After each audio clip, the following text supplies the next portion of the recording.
People with disabilities have the same sexual and reproductive health needs as others, but often face barriers to information and services. They should be able to speak openly with medical providers on issues regarding sexual activity without the fear of discrimination or availability of options. Even in a professional medical setting, talking about sex can be awkward and uncomfortable. Here are some tips for providers and patients. Providers always speak directly to the patient when asking sexual information and discussing contraception and other available options. Your personal opinions or those of the patient's family members should never be a factor. Patients with disabilities should receive the same treatment and prevention options as those without disabilities. You should also feel comfortable discussing alternative options for individuals to engage in sexual activity. Remember, it's never okay to recommend terminating a pregnancy based solely on disability or to assume that people with disabilities won't engage in sexual activity. Patients with disabilities might need some pointers too. First of all, acknowledge your discomfort. A good way to start the discussion is with a question. It's not the most comfortable topic, but could we please talk about sex for a minute? Approach the topic from a health perspective. Say, I'm concerned about thyroid problems because my interest in sex has dwindled, or I'm having discomfort during sexual activity. Could this be due to medication? A doctor's visit can be nerve-wracking enough.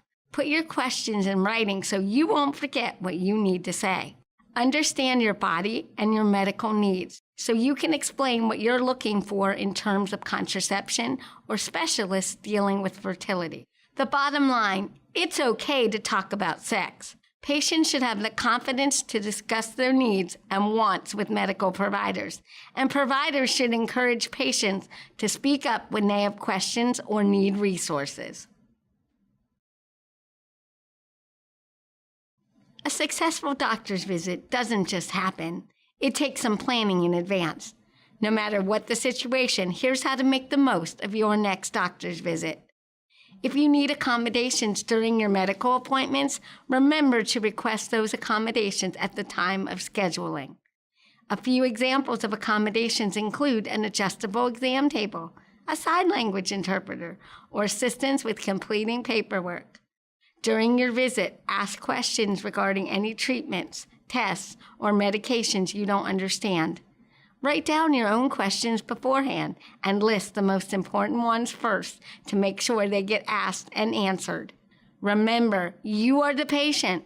Unless you choose otherwise, don't let others speak for you. Make sure your provider speaks directly to you and not a companion or family member. Ask your provider to draw pictures or show a model to explain a complicated treatment or diagnosis. Take notes or ask for written instructions. Bring an audio recorder or assistive technology if needed. Whatever works best for you. Ask for brochures, audio recordings, or visuals to help you understand. Let providers know if you need assistance or have questions about medication. For example, you might need a medicine bottle without child protective lids, a pill crusher, or even liquefied medication. If you're waiting on tests and haven't heard from your provider in a reasonable amount of time, call them back and ask for your results. Be proactive about your health. And remember that you have the right to choose your provider. If you're not getting the help you need, you can always choose a new provider.